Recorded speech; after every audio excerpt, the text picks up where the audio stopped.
Okay, good morning, everybody. Good evening for those of you who might be joining us from India, and really good day for whatever time of the day you're listening to this. Most of the people who have a chance to listen to these conversations do it offline. My name is Ashish K, and I'm super excited to be back for my monthly Conversations with the Dean series. And before I get started, just a little bit of housekeeping stuff. This is being recorded for later viewing and will be shared on all of our websites. During this live conversation, feel free to submit your questions through the Q&A box at any time. My goal is to have a sort of conversation with our guests today for about 30 minutes and then really start taking questions and weaving them into the broader discussion. Today, I'm really excited to have Dr. Sapna Desai. She's a public health researcher, a practitioner based at the Population Council in New Delhi, India. She focuses on women's health, community-based interventions, and health systems and how to think about them. She's a graduate of Brown. She got her master's degree from the Harvard T.H. Chan School of Public Health, and she has a PhD in Epidemiology and Population Health from LSHTM, the London School of Hygiene and Tropical Medicine. I'm not going to go talk much more about her bio, which is available on the website for this event, but I just want to start off by saying I'm really thrilled that we have Dr. Desai with us. Sapna, thank you for joining us this morning, and really excited to have you part of this conversation. Thank you so much. It's a pleasure. I wish I could be that person. I know, I do too. That would be great. That would be great. But thrilled to have you virtually, and we will find a time to do this in person as travel kind of kicks back up. So I actually want to start off by asking you, if you don't mind. I very briefly mentioned that you're a graduate of Brown and have gotten your degrees, but talk to us a little bit about your journey in public health. You didn't begin in public health when you were at Brown, and yet you are deeply immersed in public health and healthcare now. Talk to us about your personal journey, how you went from your time at Brown to where you are today. Great. Well, it started out, as you're absolutely right, it didn't start out with public health. I enrolled at Brown in the PLME. So I was on my route to become a doctor through an amazing medical program. I'm sure you all know it. But when I got to Brown, and I'd like to really focus on that, I think Brown is an incredibly unique place. And I'm always so happy to engage with the university, because what Brown did in my undergraduate, I studied international relations. So starting right there, despite going to medical school after, I wasn't forced to take a typical pre-med route, but rather I was able to study the humanities, and I was in IR. And in IR, what used to be called North-South at that point, really thinking about international development. And through that path, I was exposed to so much in terms of critical thinking. You're constantly pushed to think differently about traditional debates in international relations. And my lens was always on health, so I kept applying that lens to health. And Brown gave me this opportunity to take classes in, critical theory in development. For example, I took a class, I remember Professor McGarvey on infectious diseases globally. I was able to take classes in women's health and women's rights. And what it did was open up a world that didn't exist even in traditional public health. And I really, really am grateful to Brown because of its sort of really strong emphasis on A, critical thinking, and B, I think going against the mainstream.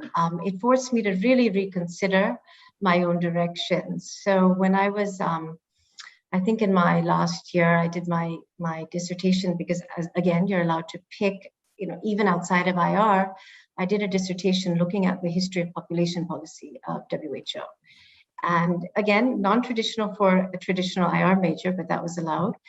And I realized right then and there that, this was reproductive health, this was public health, and this is what I'd fallen in love with. So the dean at the medical school at the time was incredibly supportive of my own journey as well, which I'm again grateful to say, well, if you're not ready to go to medical school, why don't you step back and take your time? So when I was at Brown, something else, the Howard Swear Center supported public service internships, and I chose to do one in India, where I'm from, but the Self-Employed Women's Association, which is, again, an organization I discovered at Brown through speakers and through classes and through some of my readings. And SEVA, as it's called, is the largest trade union of women globally for women workers in the informal economy. It is the first union that really came together for women workers who are, who you see selling vegetables on the street, agricultural laborers. So I had gone and worked there, and I saw what it really meant to do public health work at the grassroots. I was able to write about it when I came back, and I was able to really explore what that meant to do public health work in India on the ground. So right after Brown, I left and I went to Seva in India. I spent a couple of years, and this can be part of another conversation, I think, kind of looking for what a public health job meant, because actually there is no path and there is no real definition. And I realized despite being in India, I was so far from what we typically call the field. So despite being in Delhi, I actually couldn't get to programs. So I kept trying to leave, and it was only Seva that gave me that opportunity to actually implement programs and design programs with women. So it goes without saying, I never came back to the medical school. Instead, while I was working at Seva, I went and I did a master's in public health, and then did a PhD much later, about 10 years later, while I was still working and really doing very grassroots work on the ground, yet had this sort of view where I could see global work as well because of where Seva was situated, but also, I guess, because of my own background, I was able to interact with global health organizations and public health professionals around the world. So my journey's to end that, it's a sort of strange one, but I don't think it's strange at all for Brown. I think everyone I knew at Brown took a really interesting route that force you to ask questions along the way and be really critical of even how public health was practiced, which is what sent me right to the grassroots before I ended up where I am today. So thank you. That's very helpful. And what I would love to actually just build on a little bit in your answer is this issue of something we think a lot about at our school, but I think it's something we don't do enough of in public health, which is this idea of learning by doing and kind of being deeply engaged on the front lines. You've clearly kind of bounced back and forth. You were working on the ground, then you came and got your master's, you got a doctoral degree. How do you feel like your on the ground experience shaped your educational experience? We often talk about how how education is obviously really important to doing field work and to understanding the broader context. But how do you think your field work actually shaped your educational experience, both at Harvard and LSHTM? Mm-hmm. I think, public health is a field of practice, and I think we forget that quite often. So even in places like HSPH and LSHTM, being a practitioner, I will be honest, when I was there, I often felt like there were two parallel tracks going on in my own intellectual development, because on one hand, I came from a world of practice where I saw a lot of these theories that we think about in health don't play out necessarily on the ground, or there's other factors involved that are outside of health. That said, I think it is absolutely critical for anyone who's working in public health, whether you're a researcher, a practitioner, a policymaker, to have really been engaged and continue to engage with practice, because we are a field of practice. Even in research, I think it shaped most of the way I develop questions. I don't develop questions only by doing a literature review. It's always very consultative with people and with practitioners, because that's where I think the most interesting research questions emerge. So for me, it was absolutely critical, and I think shaped how I think about the field. I don't think we're there yet, though, in a lot of traditional schools of public health in terms of valuing that. There is often a sense of, well, are you here or are you in the field? And I don't think that dichotomy needs to exist. So let's actually talk about that a bit more, because we have, even within academia, we have sort of our professors, and then we have our professors of the practice. And we think of these as really separate things. There are kind of academic intellectual scholars, and then there are practitioners. Mm-hmm. And what I hear from you is that maybe we need to push both sides to be a bit more expansive in their own vision of what their domain covers. Is that right?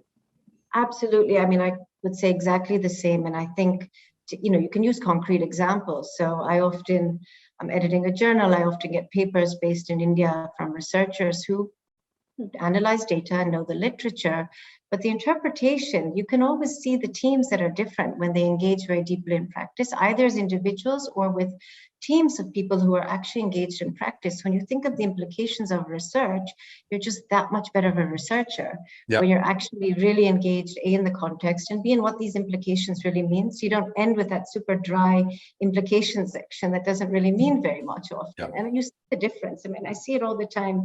I'm just reviewing papers from a bird's eye view.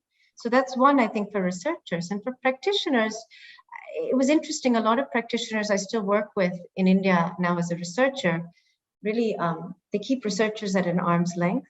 Because they find that there's this sense of either being extractive or just putting theories on us and not engaging with us on equal ground. And it is something I see play out in India, and I'm sure this happens globally. So this happens, on a micro level in India, and then certainly when you talk about people coming from outside of the country these power structures that exist, there is a hierarchy, and I think practitioners have to figure out with researchers together a way that we engage more clearly. Yeah, one quick clarifying point, and then one question for you. So my sense has been, and this is a question as much as it is a statement, my sense has been that when you have people who either understand practice or have practiced themselves or work with a team of practitioners, their implication sections are different, but also the questions they ask are a little bit different, right? One of the challenges of academia that has struck me is that the questions are often esoteric and not really impactful because people don't have a good sense of what practitioners on the ground, whether they are policymakers or frontline clinicians and frontline public health practitioners, what the questions are that they need answered. Do you agree with that? 100%. I mean, I think the questions tend to be also not necessarily what is the flavor of that time in terms of donors are interested in necessarily. I mean, I face that a lot. We often come with questions that no one's interested in funding. Well, these are questions that have emerged from practice. Right. So years ago, for example, SEVA, we really wanted to do work on non-communicable diseases. And people said, working amongst the poorest women of the country. And we said, well, we're seeing it. We are seeing this. We had some data, it wasn't population level data, but those were the gut instincts that you get from seeing practice. But at that point, everyone said it's maternal health or nothing in terms of research funding. Right. Okay, I want to shift a little bit to talking about Population Council, obviously a really international organization. Well, it goes well beyond their work in India, which is quite substantial. Can you talk a little bit, just give us a little bit of a primer on what the Population Council does, what are some of the major focus areas, and then really a bit more about what it has focused on in India?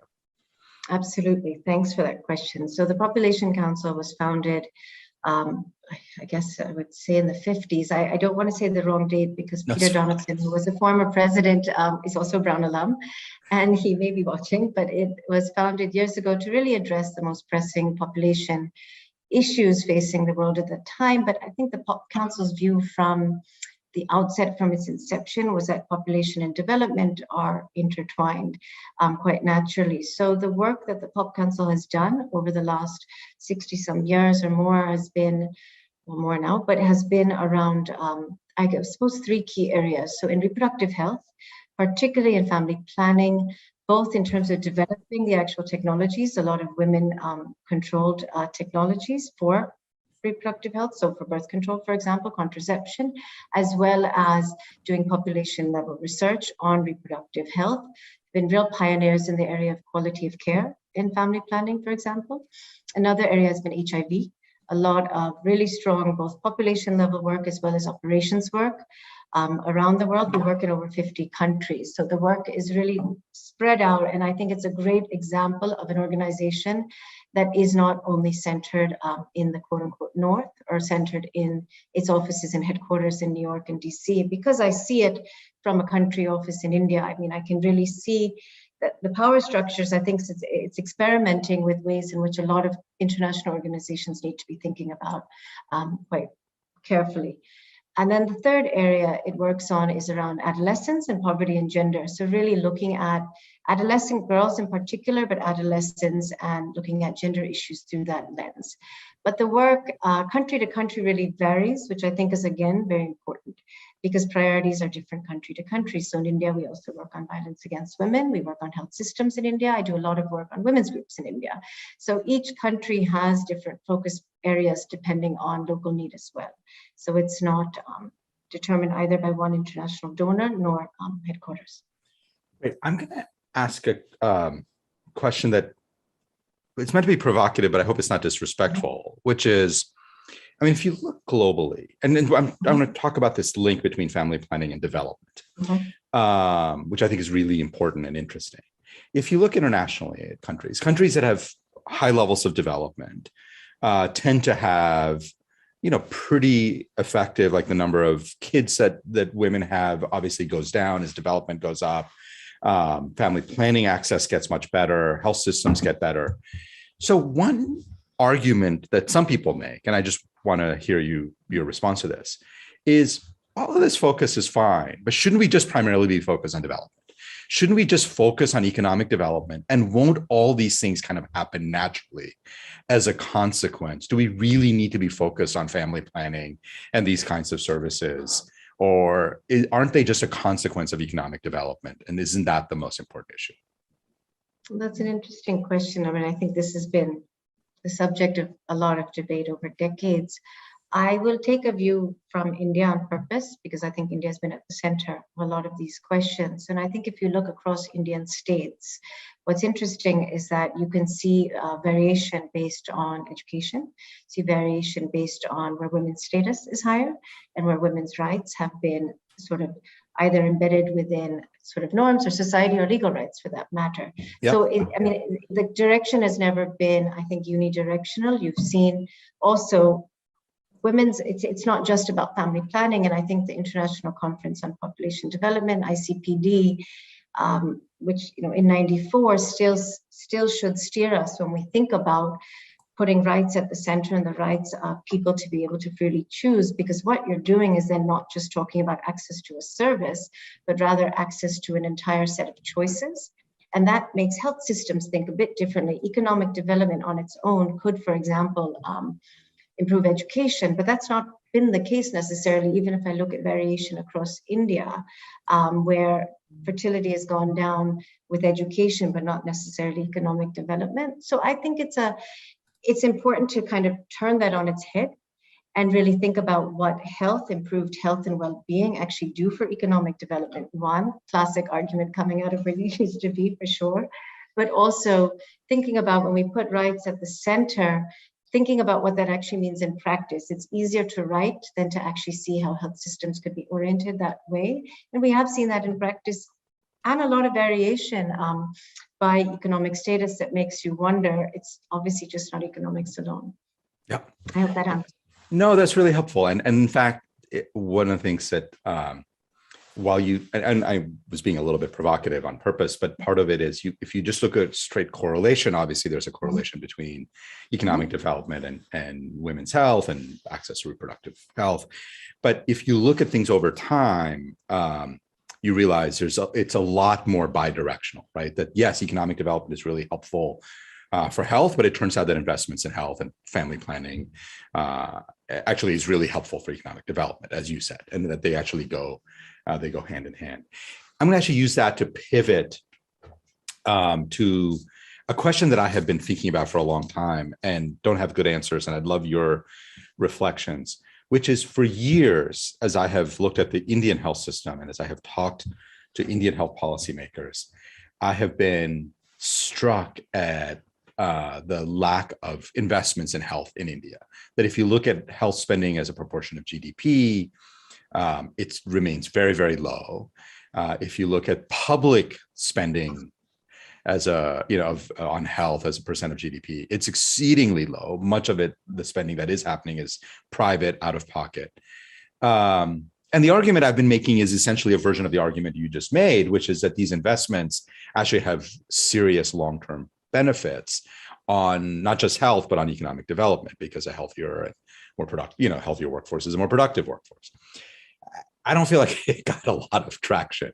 What do you think has held back investments in health in India, and particularly public investments for the poor? And I will just add one more caveat. that we have seen changes. I mean, we've seen, JSY, and we've seen other kind of programs that have tried to focus on providing coverage for people. So it's not like there's nobody listening and nobody's trying. There has been movement, but it has not been as much as I would like to see. And I wonder, A, do you agree with that? And also, what do you think has held back kind of investments in India? So it's something I think it's important to look back historically also at that. They have investment in health has improved, I think, in two ways: quantitatively, of course, but qualitatively in terms of where investments are going. But I always answer questions about India when we think of India as a whole is, look, India, the diversity is so great at a state level that if you look at some of the performance of some states in India, like Kerala and like Tamil Nadu, you see incredible indicators and incredible improvements over time. There's greater investment, but not necessarily. It's also how the funds are used and how investments have been directed. So I think the question really then comes to is what has held back India? Well, it's obviously been not just health, it's also been in education where we've had low investments. I just heard an argument the other day, but there's still the fiscal space issue, of course, but also the political priority for health, which has been higher in certain states. You see that pan out. There's a great analysis just done that just came out last month that really looked at differential levels of spending by state in India and found much higher use of the public sector in those states. So you're seeing lower out-of-pocket expenditure coming to what you're talking about in terms of households.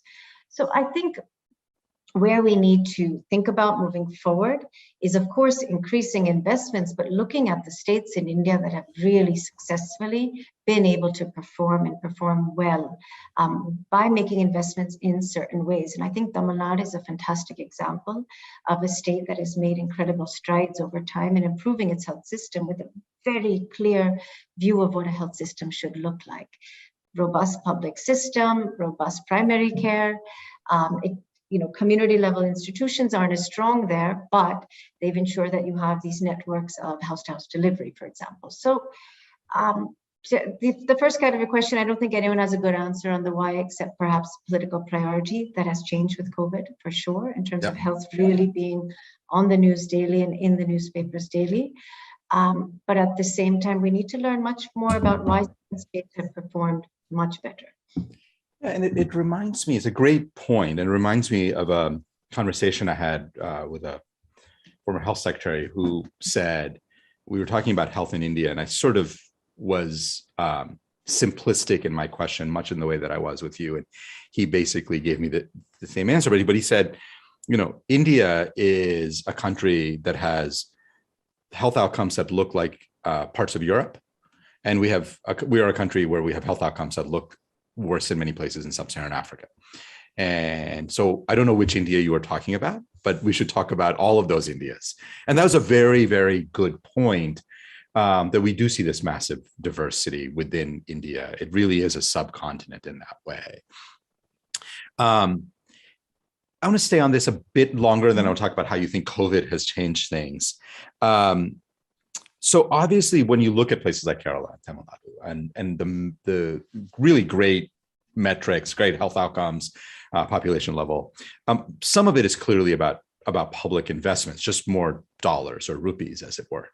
What else do you think explains their better outcomes beyond money? Meaning, if we took the same investments in Bihar and Jharkhand, I think we'd agree we probably wouldn't get the exact same level of outcomes. So there are other factors that may be at play as well. Can you just help us sort of think about what else you think beyond financial resources drives these kind of variations in outcomes across India? Well, this takes me back to, I think, the origins of my education in public health were in international relations. We have to think about health not in a vacuum of health, right? It's deeply political. It is linked to a range of social determinants and even health outcomes for that matter.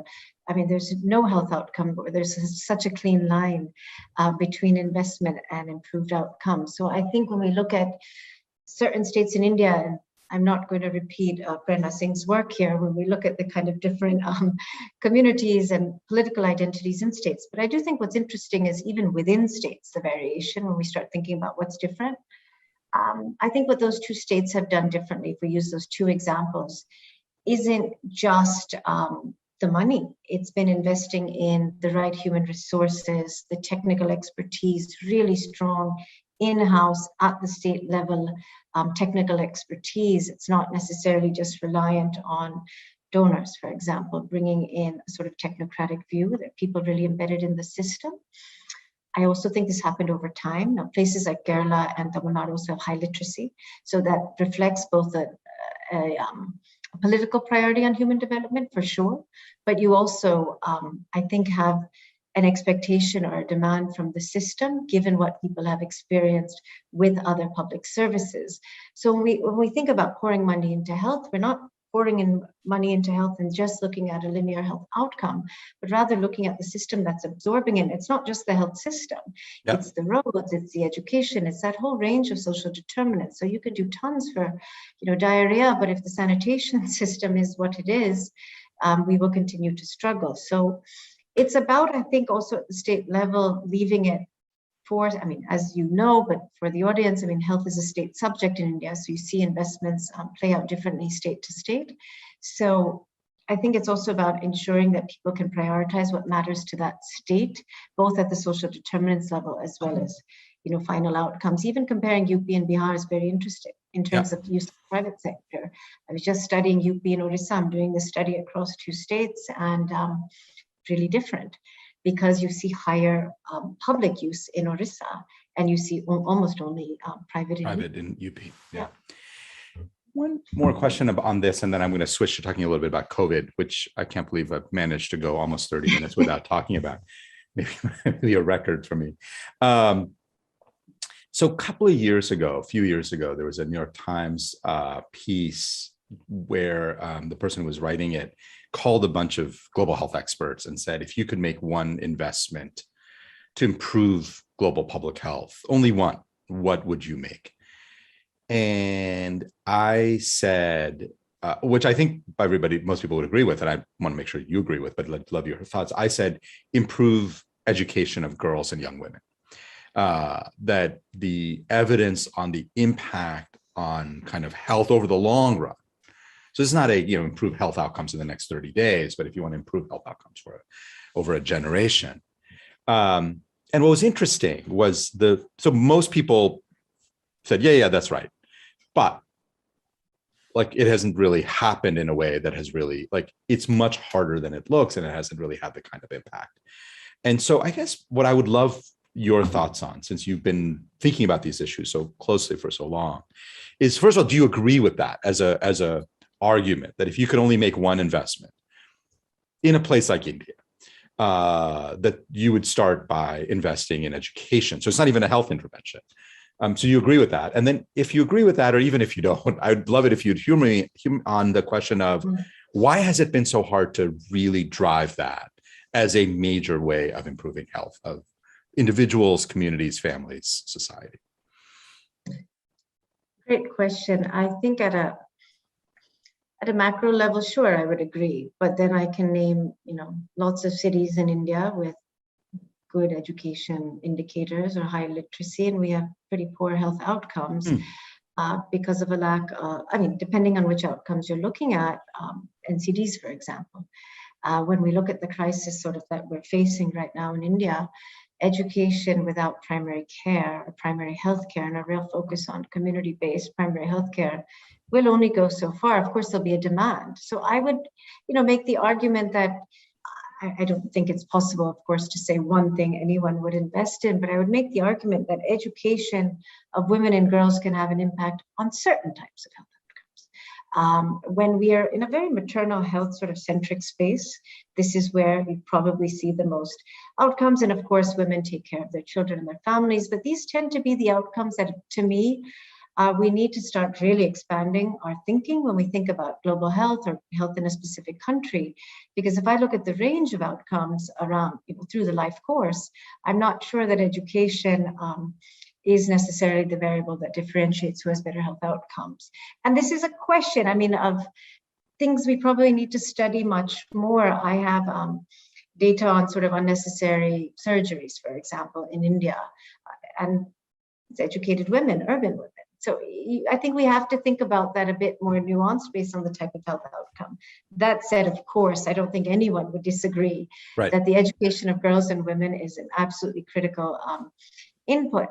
But that mechanism in India is also something to think about. So we've had declining female labor force participation.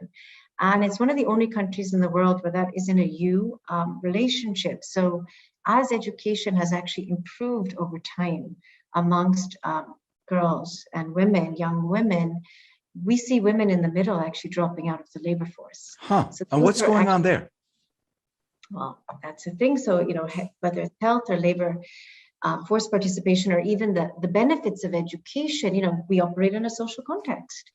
And so what you're seeing are a couple of things happening. So one is the jobs that are available to women don't necessarily match their needs or their skills, would have been traditionally available. We have transportation and safety issues. And there's also really, fairly strong patriarchal norms around, should women be leaving the home to work, depending on a household's economic status. So you're seeing something really unique. And I would argue we just don't know enough about the relationship between work, employment, access to your own income. And this is something Seva sort of pioneered, thinking about when a woman has control over her own resources economically, does that also improve her health? And we just don't know enough about that. But that mechanism, I often wonder, it can't just be a knowledge one. It has to be improved knowledge, probably more demand for services. But if that is also mediated through labor force participation, we're looking at a very different situation in many states in India.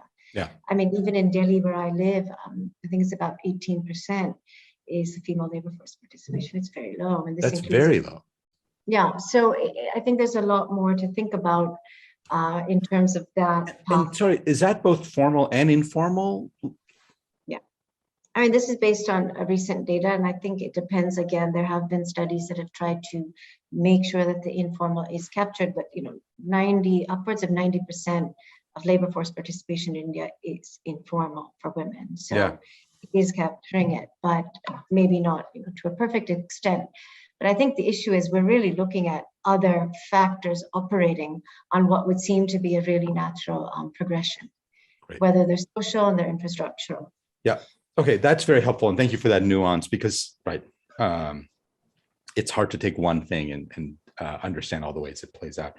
I do want to turn to COVID. Over the last 2 years, obviously, the world has been really under kind of this threat. And India has gone through some interesting experiences, because obviously in the beginning, you saw the very aggressive nationwide lockdown. And then as the year went along, as 2020 went along, and including me, I remember giving a talk at the end of December 2020 or January 21, where I was baffled by what was happening with COVID in India. And I really thought there was going to be a second wave. There hadn't been. And then, of course, what happened starting in late February, but really coming to a head in March into April and May, was horrendous across India.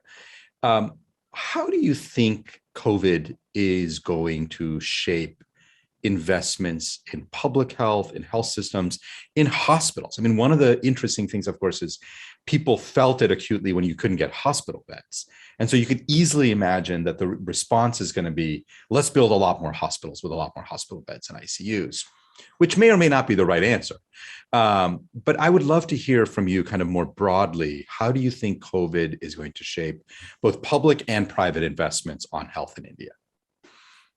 So I think what did COVID do to us? I think what it did to the psyche of the average person, and of course, those of us in public health, it's a massive wake-up call for everyone to see the importance of health. So if that mechanism of it for investment in health is going to be political, if it's going to be part of the media discourse daily, if it's going to be what people think about, then yes, we will see greater investments. I mean, I think we have to watch and see where those pan out, and even to the extent they do, because we also had a bit of amnesia between wave 1 and wave 2. To be very honest, we just thought it had gone by January, February. So when March hit, it was terrifying, I think, and it took us a little time to kind of reorient to that, particularly because we had Delta in many parts of the country.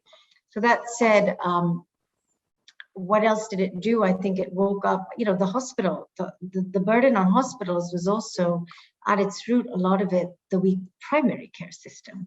A lot of the cases that could have been treated with oxygen, for example, in a primary care setting, a more sort of home-based or not necessarily outpatient, but at least in a community-based setting, were not. And people were running straight to tertiary care. And I always go back to the example of Mumbai, which had this incredible triage system and these ward-based war rooms, where they're really able to locally decentralize, but yet still centrally manage testing cases and also triaging levels of care. And so we had some great examples across the country where people did do this, and you saw that they didn't have the run on the hospitals. Now, there could be other reasons, the type of strain, et cetera. I mean, I think there's theories on that, but the fact of the matter is, I think what it really hit home for those of us in public health was primary care as well. It wasn't just the hospital.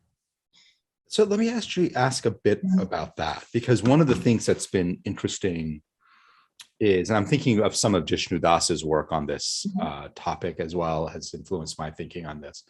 But it is absolutely true. And this is, I'm going to ask you if this, to what extent this is cultural, to what extent is this elsewhere, that when people get sick, there very much is a sense that like you want to end up in a tertiary hospital, because that's the place that can actually do the right things. And I guess I mentioned Jishnu's work as a way to remind us that people are not totally wrong, that there's a lot of poor quality primary care. And so do you think people were being irrational by bypassing kind of primary care and coming to the tertiary centers?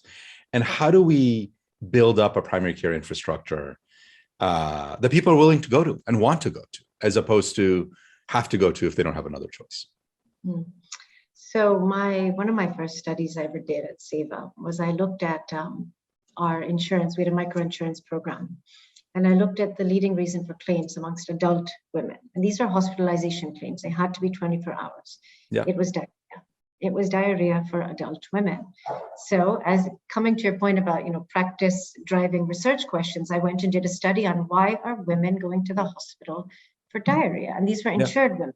Yeah. Whereas uninsured women were not, and we saw a very clear difference. The odds are much higher for the insured, and it was just really straightforward when we interviewed them qualitatively was, well, I needed to get better, and I needed to get better fast. I didn't have the time, the money, or the sort of opportunity cost of going to one provider and the next. And almost all the studies I've worked on, we find that these treatment-seeking pathways are quite long and winding.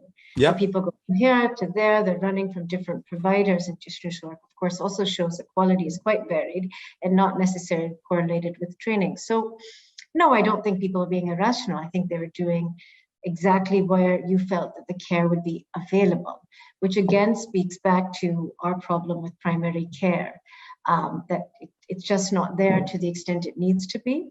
And I think this is the case for many countries. I think many very developed countries, including the US, sort of had a wake-up call about, in terms of public health and primary care. So in our case, there are a lot more investments now in these health and wellness centers, which are in the public system. Now, what's going to make people go to them?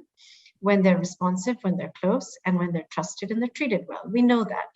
But how do you, I was just, again, I'm going to use the Tamil Nadu example because I was just there last week, and you saw, again, the health and wellness centers at the village level, or several villages have doctors available.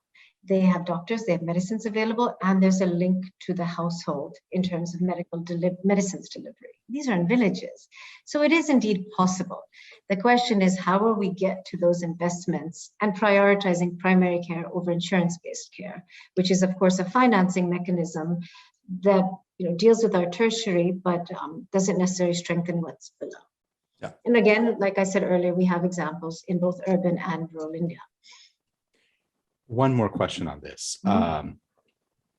So one of the things I find really interesting about Jishnu's work, and it's not only Jishnu, obviously, there are other people who've done this, is this whole question of informal care providers.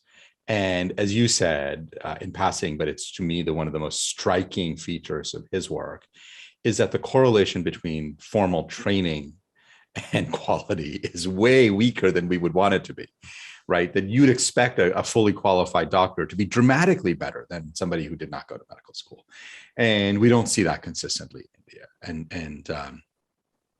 So that has struck me as really important. How do you think about the informal healthcare workforce in India, and from both policy and a strategy point of view, kind of how do we use them more effectively? I mean, there are people who just think all those people are quacks and we should just put them in jail or just put them out of business. But they, of course, provide such a large chunk of care for people. What's your mental model for how to handle the large informal kind of workforce, healthcare workforce? So if I look at, again, from the point of view of people, and most of my work is with women, so I'll look at it from the view of women. So who's close to home? Who can you trust to speak to you with respect? And who can you trust to do something? I mean, there's also this desire that something should be done. And that goes back to another topic around sort of basic health awareness and understanding. But if I were to talk about the providers, that's what people want. And in many of the studies we've done, and of course, national data also show that the first port of call tends to be who's closest. So that is either going to be a community health worker if they're trained and for that specific issue. The informal, the formal, I don't think people make that differentiation as much as they make on trusted versus non-trusted. So you really need to understand what drives that trust. And I think that trust, a lot of it comes from action, follow-up, and the ability to access somebody, because people access, I mean, even in a lot of my qualitative and quantitative work, we've seen these pathways that are very similar. You start with one, if that didn't work, you go to the next and you go to the next, and you do end up traveling distances, but people negotiate. So I think what we need to do is to ensure, one, people have the choices between trained providers, and qualified doesn't necessarily mean trained, does it? I mean, in terms of that continued medical education, let's say, Yep. or and we also have a highly unregulated system in many ways. So to put in those structures to be monitoring the sort of outcomes that we need to be monitoring at the population level is probably also another place to start. So do people who go for, whether it's basic communicable disease or for diarrhea, are they getting treated in a short span of time, and ideally with almost no out-of-pocket expenditure? Yeah. And these are the questions we should be asking. These are the questions we should be monitoring, are really the treatment-seeking pathways, which there's very little known. There's very little known, right? There's very little known. And we have this sort of simple mental model of you go to primary care, and if they can't handle it, you go to a secondary or tertiary care center. But it's largely not how the world actually works. No, and I think we see that in so many areas. I mean, in women's health, it's so clear. We run from permanent solution to solution. You mentioned family planning, but most of it is sterilization, and then we go to like major gynecological operations later in life, as opposed to going to what you would think would be a traditional, primary care to tertiary model based on the severity. I mean, that's just not what you see play out in reality. Yeah. Let me ask a couple more questions, and part of it is also weaving in some of the things I'm seeing from the chat and Q&A. I do want to talk about, and I do want to shift to this conversation that you and I had when we saw each other in Providence around global health. And I'm going to ask you a hard question to start. I mean, a lot of these have been hard, but this one, which is, when you hear the term global health, what do you think? What does it mean? And then the second part that will follow is, how is it changing? How has it been changing over the last decade, but particularly in light of this pandemic? But let's start with, I say global health. What is that? What do you hear? What do you think I mean by it? I always start and say I don't work in global health. And I don't work in global health. I always start with that. I work in India. I don't work in many other countries, or any for that matter. So I have colleagues. And I think I say that on purpose, because I think the way in which global health has been defined has been, at least in the last 20 or 30 years, been really driven by higher income settings or better resource settings in terms of both institutional funding, universities, donors, etc. And I think it's a real problem. I mean, I think there's a great conversation right now emerging in medical journals, probably amongst very elite people in public health, but still it's a start to say, well, what is this when we mean, I mean, who's defining these questions? Who's defining the ways in which we prioritize, whether it's research or practice? much of it comes to the funding, but also if the traditional sort of definition of global health also weaves inequity in its sort of transition from an international health model. When I was at Harvard, it was PIH, it was Population International Health, and now I believe it's global health, right? So there was this transition to look at equity and to look not just north-south, but to think more about the world and to think about inequities within countries. And I think that's fantastic. However, from where I sit, I'm not sure I could say with great confidence that that's been implemented in practice in terms of really reshaping what that means in terms of equity in practice. Whether it's the way resources are done, whether it's the way who decides priorities, or even partnerships, and the idea that capacity is built one way, I think is just so deeply problematic still, that I think we have a long way to go before we come to a definition of global health in reality and practice that is true to what I think its philosophical sort of underpinnings are. So let's stay on this. It's interesting. I always think about the history of the evolution of the term, and you kind of alluded to this with international health. And before international health, we called it tropical medicine, right? And even the great school that you went to that I love and have so many colleagues who I admire, LSHTM, is named on that tradition, London School of Hygiene and Tropical Medicine. And there has been this effort at evolution, certainly in the terminology, but then the question is, have we moved enough in our evolution, in our thinking? I love the fact that you started with, I don't work in global health. And this raises the question of who does work in global health. But let me ask a very specific question, which is, do you think that the agenda of the major funders of global health, the Gates Foundation, Wellcome Trust, certainly some of the countries, WHO, do you think they're not the agenda of what's most important for countries? Do you really think they're misaligned with what people in India or people elsewhere would argue are the most important and pressing issues? And if there is misalignment, how big a misalignment is there? Well, I think they vary in terms of who's funding programs versus research. And I think a lot of research that funds in-country research probably is more aligned with what researchers are keen to study in country. So when we talk about the program funding, no, I don't think it's necessarily misaligned, but I always ask about the process that sort of defined those priorities. And for example, I mean, a lot of the focus, let's say, that's been historically on maternal and child health has been, of course, warranted because we've had poor indicators, but at the expense of health systems or primary care is often a question we ask. I mean, sitting as a recipient of funding, I remember years ago, SEVA always took a very primary care approach, and we had donors tell us, well, that's fine, just report the maternal care part, which I thought was always quite interesting, but that was, the sort of negotiations we make. So I wouldn't say it's misaligned, but I do wonder about the process that A, led to it, and B, is it expansive enough to reflect priorities and their nuances and diversities? I think a lot of that misses out on the sort of variation within country, for example, or amongst different types of people because of how these priorities have been set, if that answers. Great. So it feeds into one of the biggest questions that comes up a lot in global health, which is this issue of vertical versus horizontal programs, right? That if you look at a country like the United States, they have been very willing to put large dollars into vertical programs like PEPFAR. And let's be very clear, PEPFAR has been phenomenal. Like, it's just been massively successful in saving millions of lives. So it isn't that vertical programs are not effective. And in fact, part of it is when I still speak to US policymakers, members of Congress, their love of vertical programs is, I know what I'm paying for, I can measure it, I can see the impact. And then they say, Ashish, you talk to me about investing in health systems. And I'm like, that's vague. And like, what does that mean? And what am I investing in? And how will I know if it's working? How do you, first of all, do you understand? I mean, I'm sure you understand that argument, but how do you counter it if you even want to counter it?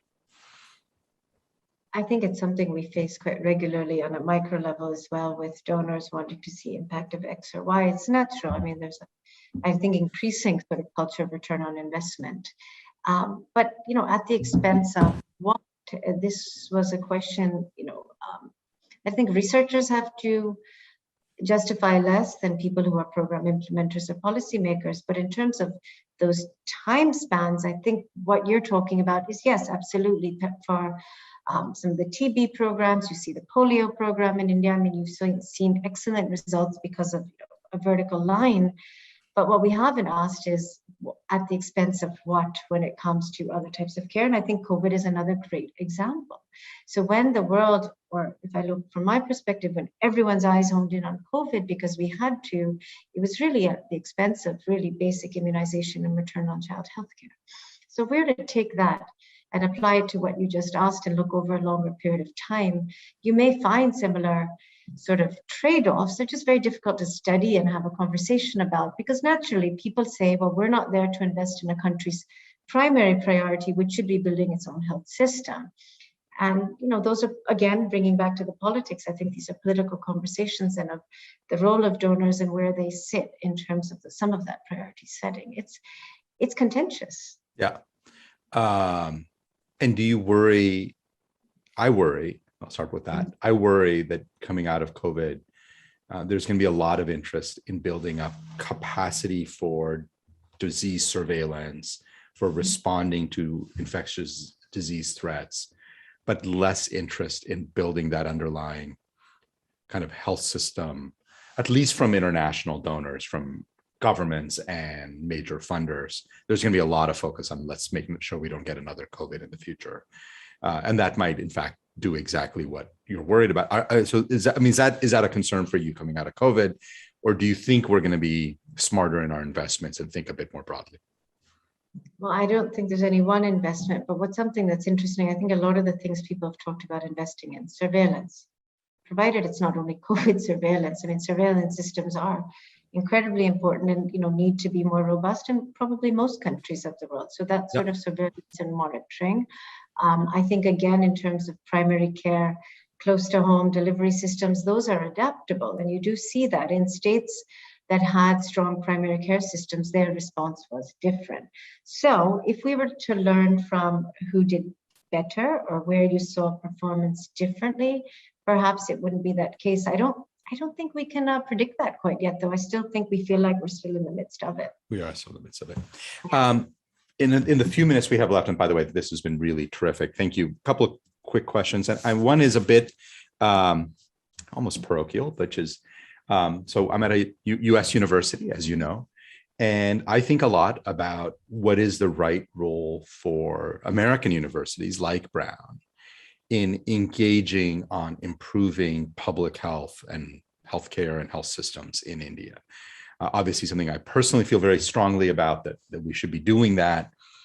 But how best to go about doing that? Like, how do we do it in a way that's effective, that's sustained, that's long-term, that's not extractive, that's impactful? Kind of in general terms, how do you think about the role of where universities like Brown can play a helpful role? Well, I think if Brown does it the Brown way, it will be different. I think there are already models of how American universities set up in countries, whether it's a center or perhaps research in partnership with others. And that's fine, that's important. But I think I would actually put it back to you and challenge Brown to do it differently and to really think about, those deep engagements with practice that I know you do in the United States, to think about how to replicate those sort of models in a place outside of America, whether it's in India or other countries in which you may work.